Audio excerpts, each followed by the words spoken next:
हाय HS community, स्वागत है आप सबका आपके अपने चैनल हंग्री स्पिरिट्स में। हंग्री स्पिरिट्स देख रहे सारे दर्शकों का मैं अंजू शर्मा दिल से स्वागत करती हूं। तो आ गई हूं आपके रिव्यूज लेकर, सुनाती हूं।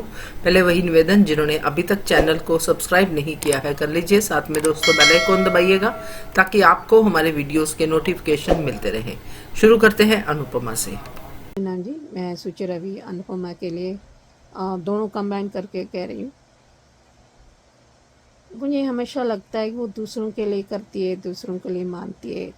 अनु अपने लिए भी करना चाहती है, कोशिश करती है, लेकिन ये क्या है राही? दुनिया सबको ऐसे मानती है, फिर उसको माँ को ही दुकारा देती है, दुकारा करती है। उसको कैसा लगा होगा?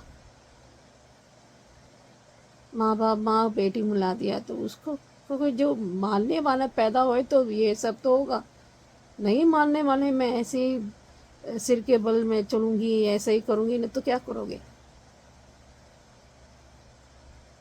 ये राहिनी भी उठा, इतना एटीट्यूड क्यों यार? माँ से बात की, ये अगर राही ने ये शर्त रखा प्रेम के ऊपर तो क्या कर लेगा वो?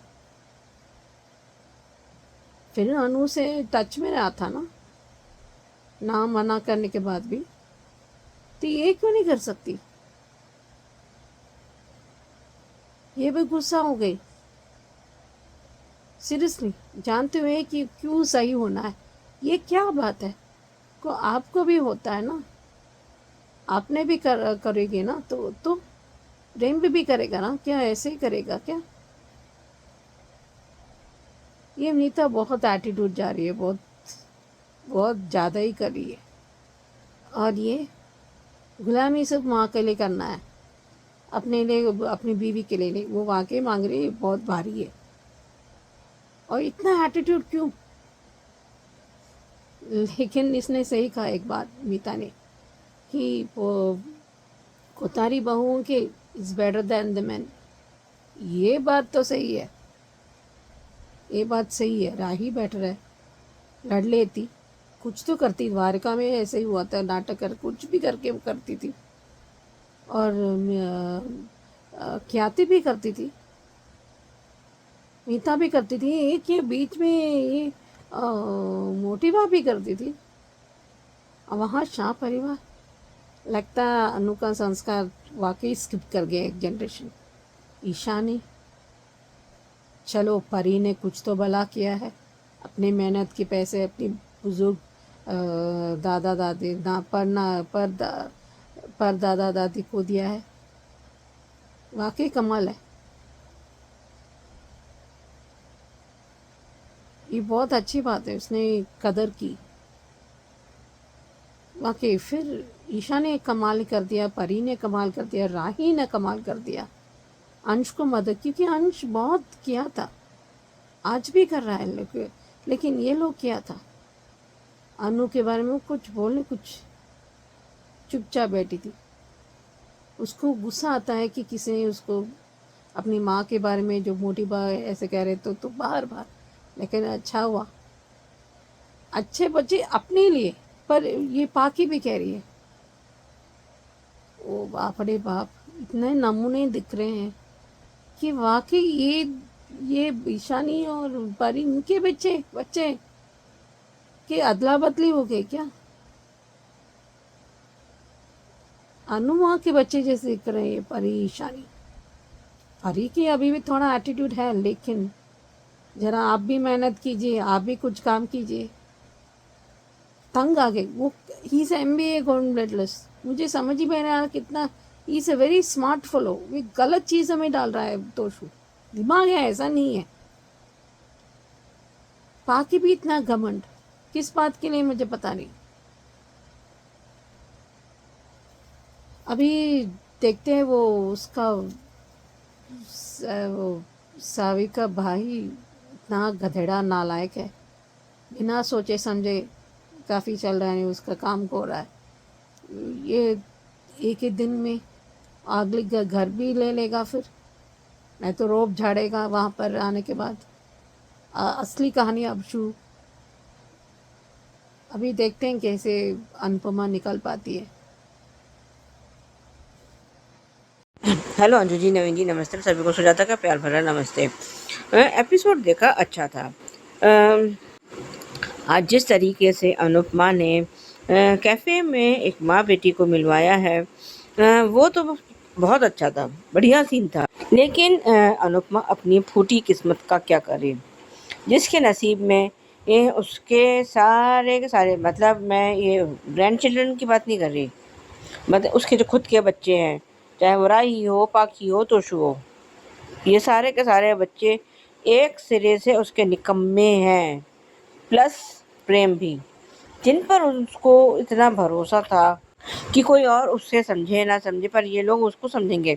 मैं प्रेम और राही की बात कर रही हूँ, पर उन्होंने उन दो लोगों ने ही इसको सबसे ज़्यादा गलत समझा। बाकी तोशु पाखी तो हैं किस दीन के, जो अपनी माँ को नहीं समझ पा रहे, वो किसी और को क्या समझेंगे? इन लोगों को तो सिर्फ पैसे की भाषा समझ में आती है। अभी अनुपमा के पास लाखों रुपए आ जाएं तो ये दोनों सिर के बल पहुंच जाएंगे उसके पास पैसे मांगने। पर हाँ, उसकी जिम्मेदारियों में इन लोगों को कोई भागीदारी नहीं करनी। आज जिस तरह से परी और ईशानी ने तोशु और पाखी को, मतलब अपने पेरेंट्स को इग्नोर किया है, और तोशु और पाखी के ये पैसे हमें दे दो, हम लोग भी। तोशु क्या कह रहा है, हम मैं भी तो गरीब हूँ, अपने गरीब बाप को दे दे। अरे बाप रे बाप! जिन लोगों ने इनके लिए अपने सपने, अपनी खुशियाँ, सब कुछ कुर्बान कर दी, आज उनकी मदद करने की बजाय ये अपनी अपने औलादों को रोक रहे हैं। अरे इन लोगों को तो जो है शर्म से चुल्लू भर पानी में डूब मरना चाहिए। ऐसी निखद्दे औलाद अगर है तो सच में ये लोग तो दोनों के दोनों धरती पर बोझ हैं, जो सिर्फ अपने लिए कमाते हैं। कभी इन्होंने एक रुपये की भी अगर मदद करी हो अपने घर पे? हाँ, इन दोनों से आप चोरी चकारी, फ्रॉड, ये सब आप बहुत अच्छे से करवा सकते हो। झूठ बोलना, मतलब जो जो पाप हो सकते हैं ना, अगर इन लोगों को पैसों के लिए किसी का कत्ल भी करना पड़े ना, तो वो भी कर आएंगे जाके। पर ये तो ये कर सकते हैं। जब अनुपमा ने राही को फ़ोन किया है, तो राही ने फ़ोन काट दिया, फ़ोन पटक दिया है। और क्योंकि प्रेम साथ में, वो कह रहा है कि मैं, ये नहीं है कि तुम साथ में हो इसलिए, लेकिन मैं खुद मम्मी से बहुत गुस्सा हूँ, ये हूँ। तुम्हारा जो है नाराज़ होना कोई जायज़ नहीं है। कोई वैलिड रीज़न हो तो बता दो। तुम लोगों के लिए वो हमेशा मरती रही, खपती रही ये अनुपमा, पर उसके उसमें भाग्य में यश है ही नहीं। हमेशा उसको अपयश ही मिला है। जिस चीज़ की वो ज़िम्मेदार नहीं होती, उसका ठीकरा भी अनुपमा के सर पर फोड़ दिया जाता है बहुत अच्छे से। जिस तरीके से अनुपमा ने उस लड़की को उसकी गलती का रियलाइज़ेशन करवाया, वो बहुत अच्छा था। अनुपमा ने आज जिस तरह से ये दिग्विजय से कहा है कि मैं आपके कल जो सावी का की पुण्यतिथि है उसमें मैं आपका हिस्सा थे, वहाँ चल सकती हूँ, हम उसकी बहुत सारे आशीर्वाद लेकर आएंगे और वो करे खिलाएंगे, और उस सावी के कैफ़े को सजाएंगे। वो अच्छा था। और उधर उसके रणविजय ने उसको और वो क्या कहते हैं, लीगल नोटिस भेज रखा है कि उसको पैसे चाहिए। वो अपने कुछ याद नहीं करना चाहता सिवाय सावी के पुण्य, वो चिल्ला भी रहा है। और आज जिस तरीके से अनुपमा ने उसको क्या कहते हैं, रोज़ी की बेटी को जो बचाया है, वो बहुत अच्छा था। और इसकी अच्छाई मैंने उसको भी जीत लिया कि वो आज जिस तरह से उसने आके अनुपमा से माफ़ी मांगी है कि मैं तेरे साथ बुरी बनी रही, मैंने जो उसने क्राइम उसके साथ किए वो सब उसने आज एडमिट कर लिए। और मैं तेरे जो है तेरे साथ बुरी बन के नहीं रहना चाहती। और लेकिन आज जयू का उसको देखकर डरना बिल्कुल स्वाभाविक था, बिल्कुल नॉर्मल था। और जिस तरह से वो एक बार तो बंकू के भी होश तो उड़ गए थे, क्योंकि भाई बॉल की बीवी है, दूसरी वो खुद भी इतनी बड़ी गुंडी है, तो रह चुकी है। अब वो क्या कि तुम यहाँ पे क्यों आई हो, ये है वो है। लेकिन आज जिस तरह से उसने अनुपमा ने शांति से उसको जवाब दिया है, वो तो बहुत अच्छा था। और लेकिन आज बापूजी ने अपने बच्चों से पैसे लेने से इनकार कर दिया। और ये दोषु पाखी क्या कह रहे हैं कि हमारी औलादें इतनी अच्छी कैसे पैदा हो गई। अरे इन दोनों बेशर्मों को वो शर्म कहाँ से आएगी। ये दोनों के दोनों तो महा शेमलेस हैं। वह अगर कोई कंपटीशन होगा तो ये दोनों ही विनर होंगे। अगर वे सब कितने भी बेशर्म आएंगे तो ये दोनों विनर निकलेंगे बेशर्मों के उसमें कैटेगरी में। धीरे धीरे दिग्विजय अब अनुपमा के साथ थोड़ा थोड़ा खुलने लगा है। क्योंकि एक दुख तो इन दोनों का साझा है, क्योंकि इसने भी अपने जवान बेटे को खोया था समर को, और उसने सावी को खोया है। देखो कोइंसिडेंट देखिए, उसका नाम सावी एस से और इसका बेटा समर वो भी एस से। दोनों ही कितने कोइंसिडेंट्स बैठते हैं ना। और अनुपमा का रोज़ी को ये कहना बिल्कुल सही था कि तुम जब एक माँ थी तो तुमने मेरी बेटी को इतना डरा दिया, धमका दिया कि वो उसकी रातों की नींद तक उड़ गई। अच्छा एपिसोड रहा है आज का। और आज तो मीता बहन ने जो वसुंधरा कोठारी को धोया है ना, मज़ा आ गया।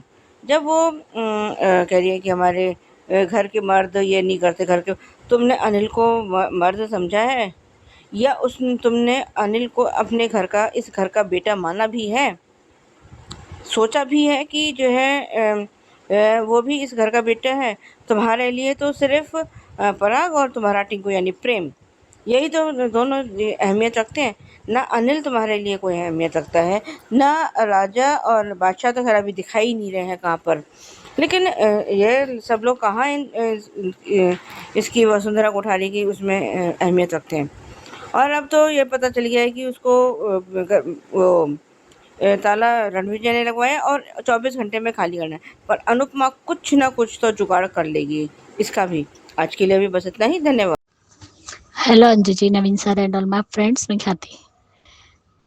आज का एपिसोड अच्छा लगा अनुपमा का, क्योंकि जहाँ पे अनुपमा है, दिग्विजय जी है, बंकू है, डॉक्टर है, वहाँ का एपिसोड इतना पॉजिटिव है। और मैं तो एक बात सोचती हूँ कि अनुपमा बाहर वालों के बच्चों को समझाती है तो बाहर वालों के बच्चे जिसका कोई रिश्ता नहीं अनुपमा से, वो तो भी समझ जाते और सुधर जाते, लेकिन ये खुद के बच्चे अनुपमा के कब सुधरेंगे। शर्म नाम की चीज तो है नहीं। घर में दादा दादी बाहर काम कर रहे और ये बेशर्मों की तरह उन पर चिल्ला रहे हैं। अच्छा हुआ तुम्हारे बच्चे तुम पर नहीं गए, वरना तुमको घर से ही बाहर निकाल देते, और ऐसा ही होना भी चाहिए, तब जाके शायद अकल ठिकाने आए। लेकिन ये दोनों भाई बहन कुत्ते की दुम है, इनको कोई असर नहीं होगा। लेकिन अच्छा लगा परी का, ईशानी का, माही का पैसे जमा करके अंश को देना। और मैं ये कह रही हूँ कि जिस वक्त जैसी का काम छोड़ा था अंश ने, उसने क्या कहा था, मुझे नौकरी मिल गई और वहाँ 3 गुना पैसे मिल रहे हैं। तो जब तुम्हें पूरी तरह नौकरी मिली ही नहीं तो तुमने नौकरी छोड़ी क्यों जैसी की? जब पता है कि घर में कमाने वाले तुम अकेले हो, ये तुम्हारे बुआ और तुम्हारा बड़े पापा ताऊ जी ये तो निकम्मे हैं, ये तो कभी किसी काम की ही नहीं है। तो तुम्हें ही घर चलाना है तो इतनी जल्दी क्या थी जैसे कि नौकरी छोड़ने की? ये लो भाई, इज्जत की बात कौन कर रहा है? जो आए दिन खानदान की इज्जत को मिट्टी में मिलाता है रहता है, वो इज्जत की बात कर रहा है। तो सो महाराज की जय। और यहाँ पे बहुत अच्छा लगा जिस तरीके से अनुपमा जहाँ रहती है वहाँ पूरी तरह पॉजिटिविटी रह जाती है, क्योंकि अनु माहौल को किस तरीके से खुशनुमा बनाना चाहिए वो उसे पता है। और आज अनु को चक्कर आए क्योंकि वो सुबह से उसने कुछ खाया नहीं, और जब से अहमदाबाद से वो गोवा आई तब से उसने ढंग से आराम तक नहीं किया, जिसकी वजह से उसे चक्कर आए और वो बेहोश हो गई। अच्छा लगा बंकू और डॉक्टर जी और डॉक्टर साहब उसे अंदर ले गए, क्योंकि उसका बीपी पूरी तरह लो हो गया। और इन लोगों को क्या लगता है, बेशर्मों की तरह बोलते हैं कि अनुपमा वहाँ पे ऐश कर रही होगी। अरे एक बार जाके देखो अनुपमा की हालत क्या है। तुम लोगों से भी ज़्यादा बदतर हालत तो अनुपमा की है। लेकिन शर्म नाम की तो इन बच्चों में नाम की चीज़ तो है ही नहीं, न राही में है न ये पाखितोसों में है। लेकिन अच्छा लगा लीलाबा का कल मुंह तोड़ जवाब देना। और ये बाकी तो कमाते तो है लेकिन पैसे नहीं देने हैं, सिर्फ बा और बापूजी के ऊपर चिल्लाना है और इज्जत का जनाजा निकालने की बात करना है। जो इज्जत का जनाजा तुम कितनी बार निकाल चुके हो तुम भाई बहन मिलकर। और आज तो मजा आ गया जिस तरीके से मीता ने वसुंधरा कोठारी के गल पर तमाचा मारा है ना बिना हाथ चलाए, वो देख के सुकून मिल गया कि कौन से नौकर है घर में जो ये सामान उठाएंगे। आदमी उठाएंगे ना घर के। क्या सर से लेके पांव तक वसुंधरा कोठारी को मिर्ची लगी है ना, देख के मजा आ गया। और ये निकम्मा और लूजर प्रेम, अरे ऐसे मातम क्यों मना रहे हो जैसे पता नहीं तुम्हारा क्या मर गया हो। अरे जाओ उठो, फिर से जो तुम्हें प्रॉब्लम बताई अनुपमा ने वो ठीक करो और फिर से अप्लाई करो लाइसेंस के लिए। लेकिन नहीं, इसको तो निकम्मा बनना है और कह दिया मम्मी से अनु तुम्हारी माँ पे आ गया। शर्म आनी चाहिए तुम्हें प्रेम। और तुम कह देते हो कि आप मेरी आइडियल हो। अरे तुम तो अनुपमा को गुरु मानते थे लेकिन तुम शिष्य बनने के लायक नहीं हो, क्योंकि जो शिष्य होता है ना वो हर बार कोशिश करता है, हार नहीं मानता कभी। लेकिन तुमने क्या किया, एक ही बार में हार मान ली और ऊपर से राई को ताने मारे। और ये इडियट आज फिर से अपनी औकात पे आ गई, अपनी माँ से रिश्ता तोड़ रही है, अपनी माँ से बात नहीं कर रही है, उसका फोन अवॉइड कर रही है। सच में ये राही भी थाली का बैंगन है, कब लुढ़क जाएगी पता नहीं चलता। ये भी नहीं सुधरने वाली, गिरगिट से जल्दी रंग बदलती है। और जो बातें आज उसने अनिल से कही, क्या वो बात अनुपमा पर अप्लाई नहीं होती? वो भूल गई है शायद कि तुम लोगों ने अनुपमा को बेईमानी करने के लिए कहा है।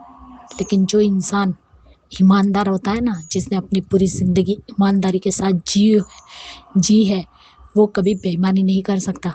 और ये बात तुम बहुत अच्छे से जानती हो कि तुम्हारी माँ एक ईमानदार औरत है, फिर भी तुम उससे बेईमानी करने के लिए बोल रहे हो। और बेईमानी पर से बनाया हुआ तुम्हारा ये महल कब तक टिकता? एक न एक दिन तो टूट ही जाता। तो ये सपना आज टूटा तो गलत क्या है? और क्यों वो अनुपमा अपने उसूलों के साथ कॉम्प्रोमाइज करे? क्यों? तुम करोगी क्या? तुम जब से नौकरी कर रही हो क्या तुमने कभी किसी को रिजेक्शन नहीं दिया? क्या उन लोगों ने इसी तरह एक घर में बंद कर दिया और खुद को निकम्मा लूजर बोलते रहते हैं क्या? अरे लोग गिरते हैं तो उठते हैं तो आगे बढ़ते भी है, लेकिन प्रेम ने तो सिर्फ एक ही बात रटनी चालू कर दी कि मैं लूजर हूँ, निकम्मा हूँ। तो हो ही तुम निकम्मे। और आज रोजी आई अनुपमा से माफी मांगने, क्योंकि बाजार में अनुपमा ने उसकी बेटी की जान बचाई। आज जाकर रोजी को समझ में आया कि माँ का तड़प क्या होती है। जिस तरीके से तुमने जयू को बंद किया तब तुम्हारा दिल नहीं पसीजा, आज खुद की बेटी की जान पर आई तब तुम्हें जाकर अक्ल आई। लेकिन चलो माफी मांगने आई तब दिग्विजय जी का गुस्सा ज्यादा था, क्योंकि उसने ही बता दिया कि मैंने ही जयू को उस फैक्ट्री में बंद किया था। चलो अक्ल तो आई, लेकिन अच्छा लगा सीन थोड़ा मुझे रोजी वाला। और वो बर्थडे जो उस बेटी का, जो माँ काट रही थी अपनी बेटी का और उस बेटी को समझाने पर उसकी बेटी ने अपनी माँ से माफ़ी मांगी, वो सीन भी अच्छा था। इसीलिए तो कहते बाहर वाले अनुपमा को समझते लेकिन उसके घर के लोग नहीं समझते। और आज फिर से पाखी और तोसो के मुंह पे तमाचा पड़ा है, जो बापूजी, अंश, परी, माही, ईशानी सबका जो सीन दिखाया। और सही कहा परी ने कि आप पहले बाप की जिम्मेदारी तो उठाइए, अभी भी अपनी बेटी के पैसों पे नजर है, शर्म आनी चाहिए तोशो को। ये सच में बिल्कुल सही कहा सुचि जी आपने कि राही दुनिया भर की बातें मानती है, उनको मनवाती भी है, अपनी बात भी करती है उनसे, मगर अगर अनुपमा आती है तो उसको दुत्कारती है। बिल्कुल सही कहा। और नमूने हैं ये तोशु पाकी, बिल्कुल करेक्ट कहा आपने। इससे ज्यादा इनके लिए और क्या ही कहा जा सकता है। बढ़िया रिव्यू सुजाता जी, बिल्कुल सही कहा आपने। अनुपमा के पास पैसा आ जाए तो ये दुम हिलाते आएंगे, बिल्कुल करेक्ट है, मगर जिम्मेदारी नहीं लेनी है, सिर्फ पैसा लेना है अनुपमा से। बिल्कुल सही। और ख्याति जी, सबसे पहले आपको आपकी बेटी के जन्मदिन की ढेरों शुभकामनाएं, बधाई बहुत बहुत, और बिटिया रानी को बहुत सारा आशीर्वाद। तो बहुत सुंदर है, आपकी बेटी बड़ी प्यारी है। और सही कहा आपने एपिसोड के बारे में कि बाहर के बच्चे तो अनुपमा की बात समझ जाते हैं मगर अनुपमा के नहीं समझते। बिल्कुल correct. Thank you so much आपके रिव्यू के लिए। अब सुनते हैं ये रिश्ता क्या कहलाता है के रिव्यू। अंजू जी, नम जी, मैं सिर्फ अभी ये रिश्ता क्या कहलाता के लिए मुझे उस बहुत हैरत होती है, एकदम कमाल। ये लोग कर क्या रहे हैं?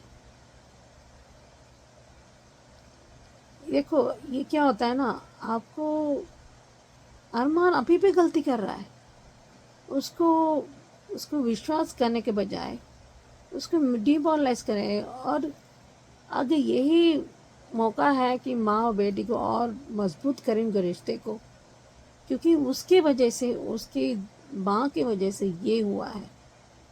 महर बात की बात, लेकिन विद्या ने और अरमान ने, ये उनकी वजह से, और ऑफ कोर्स मैं उनकी वजह से ही आज नौबत आई है। मेरा इसका हालत ऐसा है।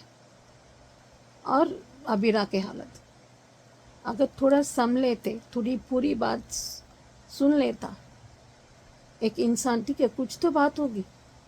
दादी सा एक एक शब्द सही कहा उन्होंने कि कुछ करते वो नहीं होता, ये बात है। पर एकदम से अगर अबेरा के साथ देते तो बाकी सब तो भाड़ में जाए, अगर विद्या के साथ दे तो बाकी सब। हर एक रिश्ते में एक अहमियत होती है।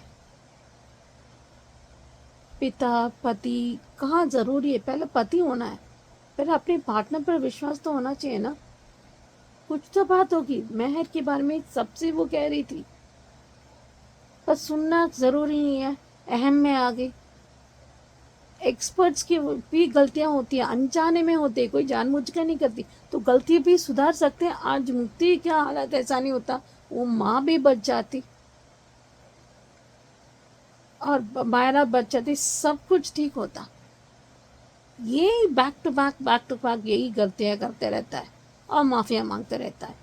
तो जो असल कारण वो है, जो एटीट्यूड का जो है वो बदले, पूरी बात सुन लेता, थोड़ा दिल से पूछ लेता कि वाकई क्या कह रही है। आपकी दिल बता देगा सच्चाई का रास्ता, ये सही कह रही है। मेरा को अभी विश्वास हो रहा है, ये अरमान की क्यों नहीं। और आर्यन साथ क्या कमाल के प्यार देता हूँ, लाता हूँ मैं, खरीद के ला दिए ऐसे मुंह के मुस्कान लगा के देते ही। बुआ सो को क्या हो गया मुझे समझ में नहीं आ रहा। विद्या तो मौका, इतना अहम एटीट्यूड, इतना घमंडी, ओ गॉड क्या हो गया उसको, दिमाग डाहिन जैसे लग रही, बोलना नहीं चाहिए ऐसी दिख रही है।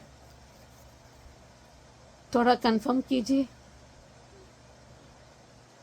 दादी साहब 16 साल लग रही है वाकई। देखते हैं आगे क्या होता है। हेलो अंजू जी, नवीन जी नमस्ते, और सभी को सुजाता का प्यार भरा नमस्ते। ये रिश्ता के लिए एपिसोड देखा, अच्छा था। वीरा ने खुद पे से अपना कॉन्फिडेंस तो लूज़ कर ही दिया है। उसको ये लग रहा है कि मायरा उससे अब नफरत कर रही होगी।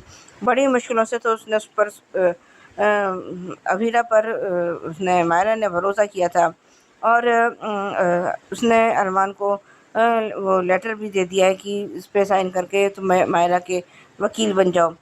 और मंदिर में, लेकिन ये इनका मतलब ये जो है बुआ है इनकी, दिशा की बुआ, वो मतलब कुछ ज़्यादा ही नहीं हो रहा है इनका। मतलब कुछ भी, कुछ जिस कोई स्टोरी से कोई रिलेटेड कुछ नहीं, लेकिन बस सीन डालना है तो डालना है।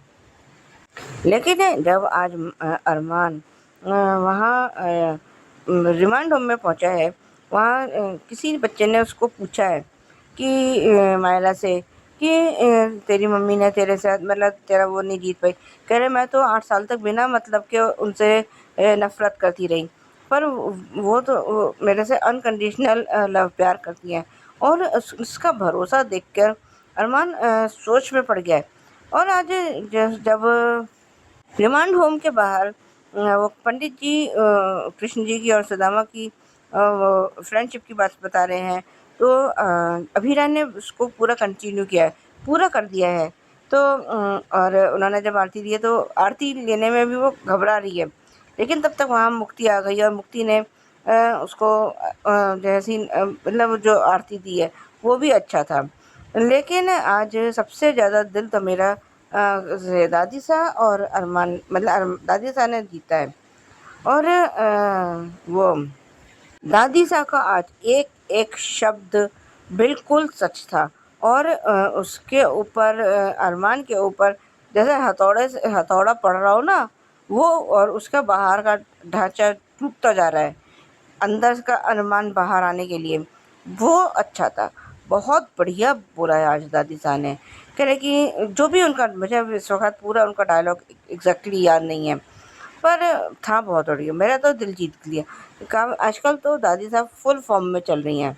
और इधर ये पोद्दार हाउस में विद्या जी फिर अपनी उसमें आ गई हैं कि अपने वो उसने अरमान उसका केस लड़ेगा और ये लड़ेगा वो करेगा, मैं सारे घर की नज़र उतार दूँ। अरे और ये क्या, वो क्या कुछ कह रही है कि हमारे घर पे केस कुछ पनौती है या कुछ भी ग्रहण है। अरे इसका घर में सबसे बड़ी ग्रहण तो तू खुद है विद्या। सबसे पहले इस घर से तेरे को निकल जाना चाहिए था। पता नहीं ये इस घर में पड़ी पड़ी कर क्या रही है, दूसरों का जीना हराम करती रहती है।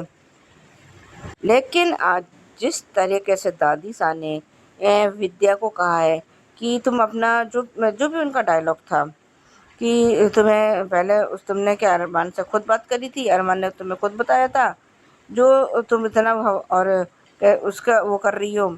और जिस तरह से उन्होंने वो उसमें मिर्चें डाली है ना तो वो तो मज़ेदार था। अब आग तो विद्या ने लगाई दी है, अब घी उसमें जो है दादी सा डाल रही है, वो मज़ेदार था। काश जो भरोसा मायरा ने आज अपनी माँ अभीरा पर दिखाया है वो उसने 8 साल पहले भी दिखाया होता या कर लिया होता तो आज ये इस तरह से रिमांड होम में होती ही नहीं। क्योंकि अभी और ये अरमान को अब ये तो पता चल गया है और शायद उसी को फ्लैशबैक आया है कि या दादी सा ने कि ये अभीरा ने ही 8 साल पहले भी ये कहा था कि मेहर क्रिमिनल है, पर तब तुमने विश्वास नहीं किया था। और अब भी 8 साल बाद भी जब वो यही बात कर रही है तो इसका मतलब इसमें कुछ ना कुछ तो सच होगा ही ना। बिल्कुल सही बोला। आजकल तो दादी साहब फुल फॉर्म में चल रही हैं, बढ़िया लगता है उनका, दिल जीत लिया उन्होंने तो। पर ये अभीरा कब तक खुद को लाचार और बेचारी बताती रहेगी। और वो तू ऐसी, तू माँ खिलाने के लायक नहीं है, ये नहीं है।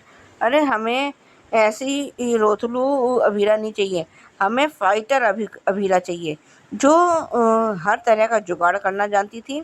और समय आने पर ये जब दादी सा का ये मुंह बंद कर सकती थी ये अपनी दलीलों से, ये अब ये मायरा के उसमें ये कमज़ोर क्यों पड़ रही है। माना कि बच्चे की ज़िंदगी का सवाल है, पर तुम तो समझदार हो, तुम में जो पोटेंशियल है वो हर एक में नहीं होती है। और अभी फिर जो है विद्या के होश फिर उड़ने बाकी हैं, क्योंकि विद्या को अभी फिर यही पता चल जाएगा कि मायरा का केस अरमान नहीं अभीरा ही लड़ेगी। बाप रे बाप, ये तो इसने तो पता नहीं किस इनसिक्योरिटी में आके अपनी जो है अपने बेटे की बसी बसाई गृहस्थी को उजाड़ कर रख दिया। और अब बहुत ज़्यादा दिन नहीं दूर नहीं है जब इसका भी सच सामने सबके आ ही जाएगा पता। फिर उसके बाद फिर ये क्या जस्टिफाई। और माधव जी को तो इसको तो तलाक ही दे देना चाहिए, या मैं पहले भी कह चुकी हूँ कि इसको बिल्कुल बायकॉट कर दो।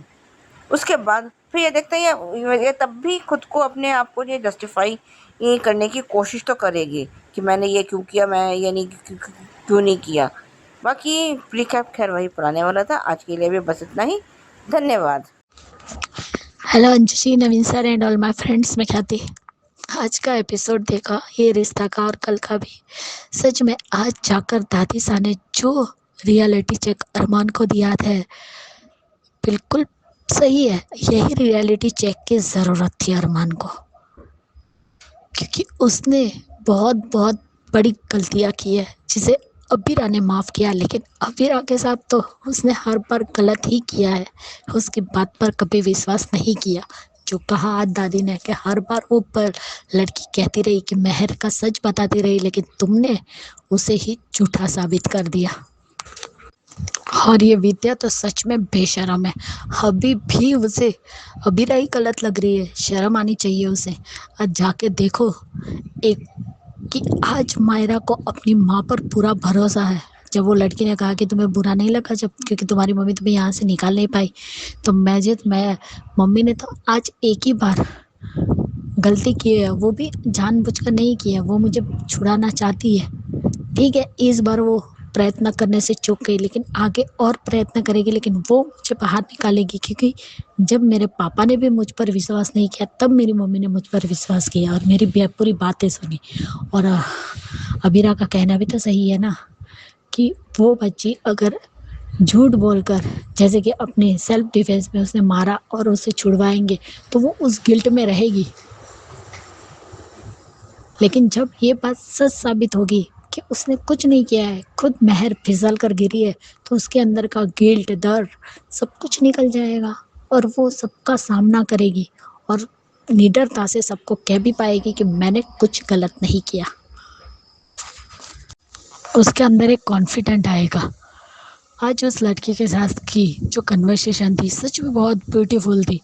ये सब सुनने के बाद तो अरमान को ये केस लड़ना भी नहीं चाहिए, उल्टा खुद जाकर अबीरा को कहना चाहिए कि तुम लड़ो, क्योंकि तुम्हारी बेटी को तुम पर विश्वास है।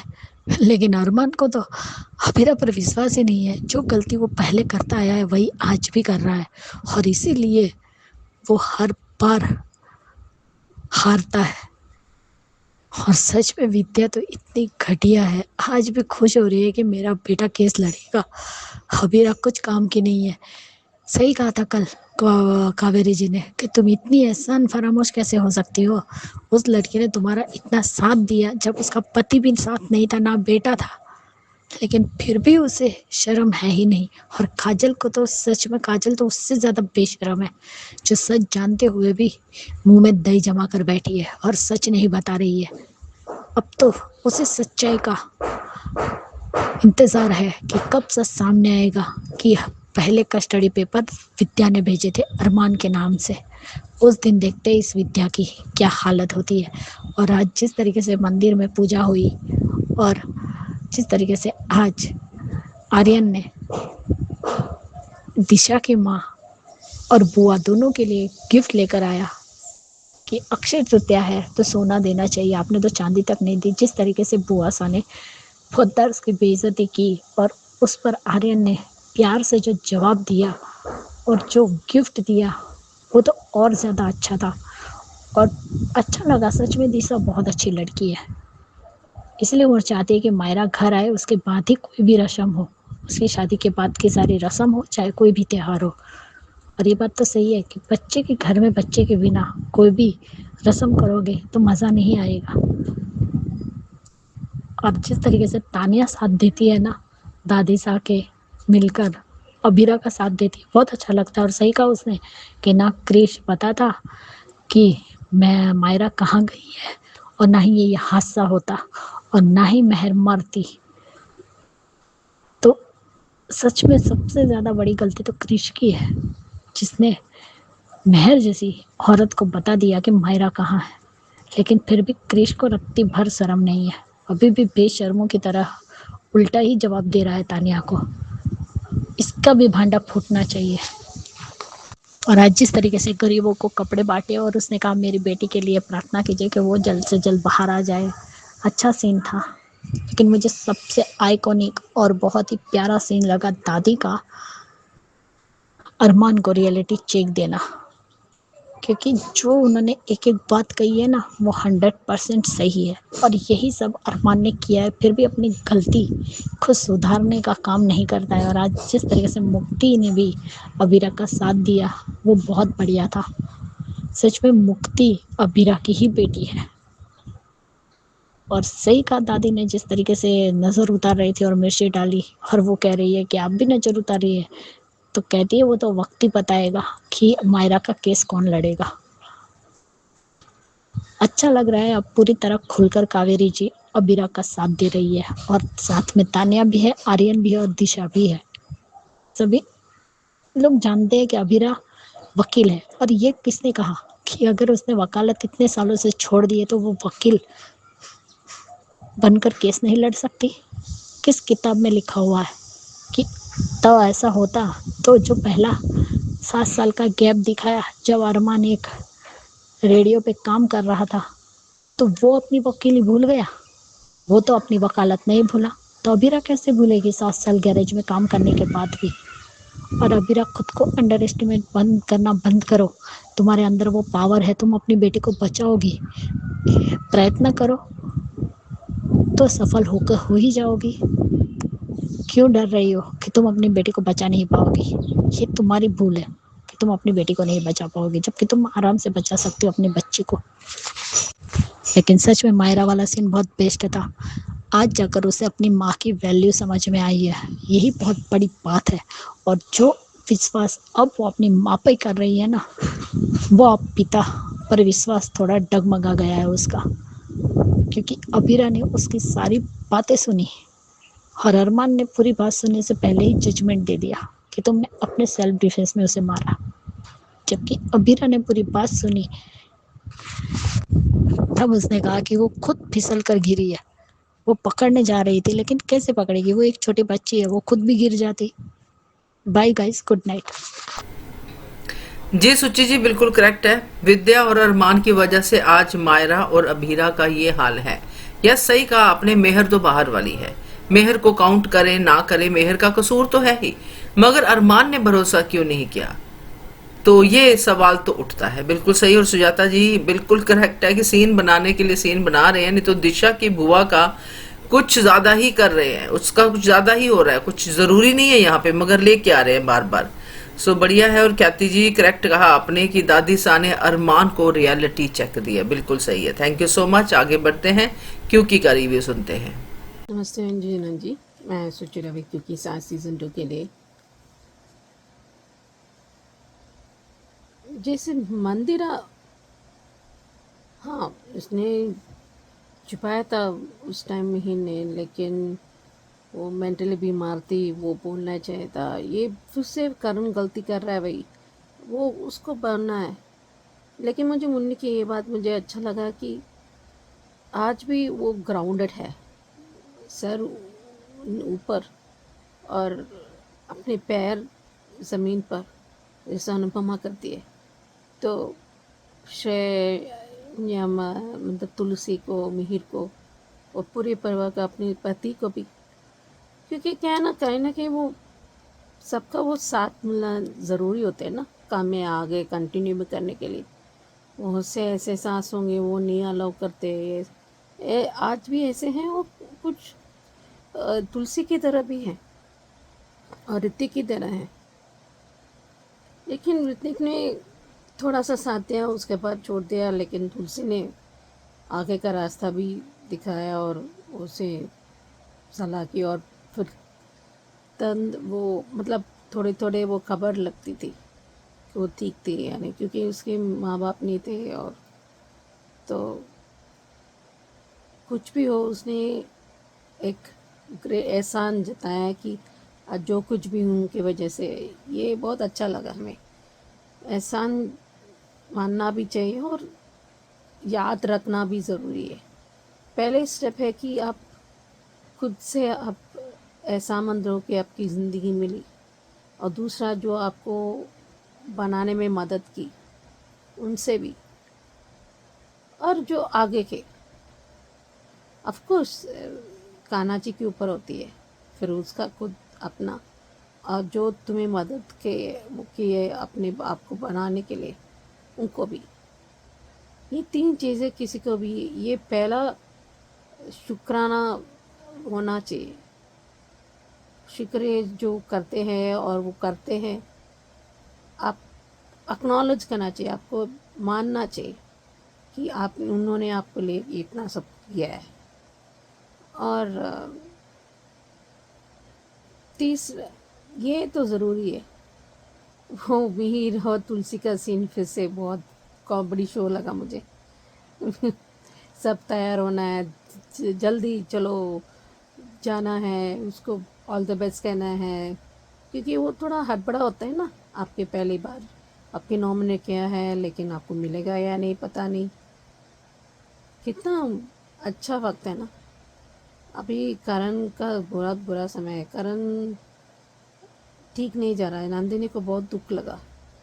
ये क्यों नहीं बात कर लेते? कम्युनिकेशन बहुत ज़रूरी होती है। पति से पूछ लेते क्यों नहीं? कल देखेंगे, लेकिन ये बात करना ज़रूरी है। तभी आपको सच का है, आप पूरा जानना चाहिए। बिना पूरा जानने के बजाय फिर रोने कि किसने तेरा बेटा, ये क्या है? You have to go on target the person कि क्या है, ये क्या है, बिना कुछ ऐसे। ये गलत है। ये करण भी कमाल है। विश्वास करना चाहिए, हाँ विश्वास करना चाहिए, मैं मानती हूँ, लेकिन आपको ये भी ज़रूरी है कि आपको पूरी बात बताना चाहिए पार्टनर को। आपको थोड़ा अजीब लगेगा, उससे थोड़ा गुस्सा आ जाता है, तब माँ को तो बता लेता। उसको क्यों नहीं, वो मेरा बेटा ऐसा नहीं कर सकता। अगर वो भी देखेगी तो यही लगेगा ना कि आप धोखा दे रहे हैं। मुझे नहीं लगता, वो कुछ तो बात है। ये बहुत बड़ा परेशान में फंसा है। करण यही ऐसा करता है, अपने अंदर घुटता रहता है, फिर बस ऐसा ही करता है। ये क्या पूरा वीरानी खानदान के लोग मर्द इतने बेवकूफ़ है क्या? दिमाग है या नहीं किसी का? अभी देखते हैं क्या होता है। हेलो अंजू जी, नवीन जी नमस्ते, और सभी को सुजाता का प्यार भरा नमस्ते। ये क्योंकि के लिए एपिसोड देखा अच्छा था। तुलसी नंदिनी को लेकर काफ़ी परेशान है, और इधर वो कह रही है मिहिर से कि तुम गाड़ी जल्दी चलाओ, और आज उसका अवार्ड फंक्शन है मुन्नी का। तो वो और धीरे धीरे एक गाड़ी चला रहा है, और गाने भी चलाए हैं, तो वो भी बड़े मज़ेदार से गाने चल रहे हैं उसके। और ये मुन्नी और ऋतिक, अभी तो ऋतिक मुन्नी की सक्सेस में खुश है, लेकिन जैसे जैसे मुन्नी को आगे और सक्सेस मिलेगी, ये से पीछे होता चला जाएगा, दूर होता चला जाएगा, और इनमें दूरियां आएंगी ही। अभी आज जिस तरह से शोभा फिर कमरे में आ गई है, और कह रहे कम से कम दरवाज़ा तो बंद कर लिया करो, ये तो कर लिया करो।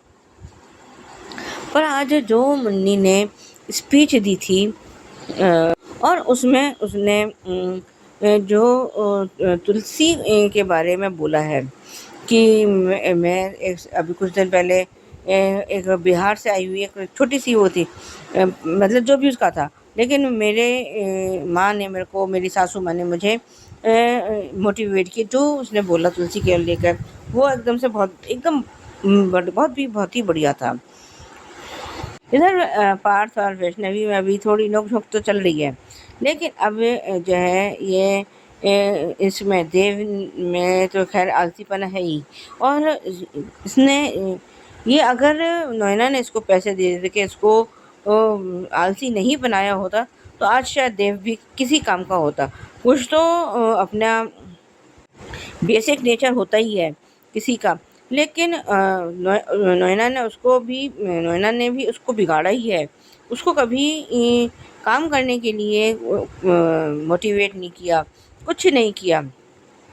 लेकिन पार्थ ने देव की पोल खोल दी कि इसने क्या क्या काम किया। उसने कॉफ़ी ऑर्डर करी, उसने चाय ऑर्डर करी, उसने ये खाना ऑर्डर किया, उसने ये ऑर्डर किया।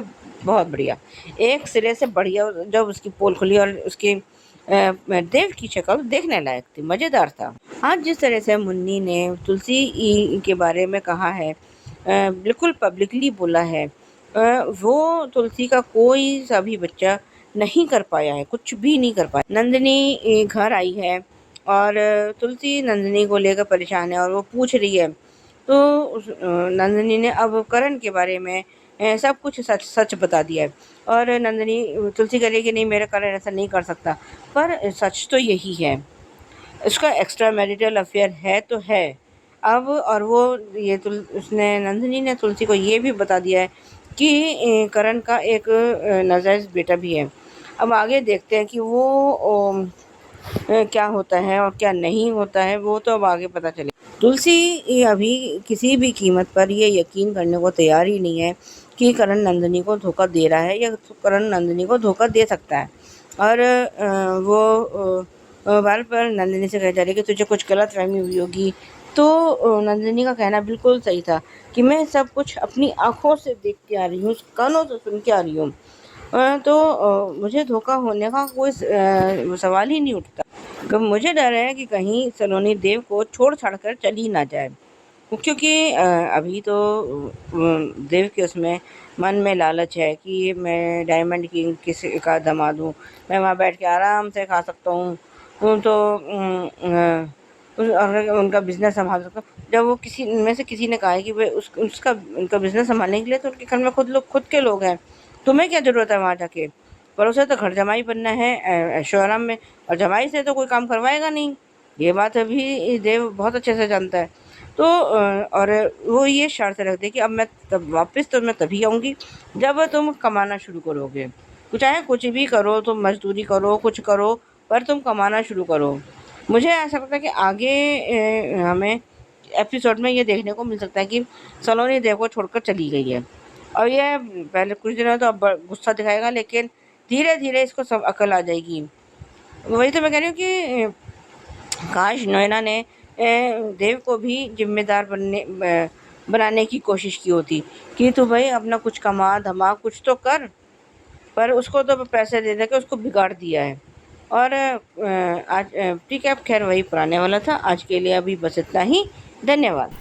जी सुचि जी, बिल्कुल सही सही है, आपने भी यही कहा है, सुजाता जी ने भी यही कहा है कि जो मुन्नी वाला पार्ट है वो बहुत अच्छा लगा। सुजाता जी ने भी कहा दिल जीत लिया, और सुजाता जी ने कहा कि मीर तुलसी वाले सीन को लेके कहा है कि बहुत अच्छा लगा, और आपको भी बहुत अच्छा लगा।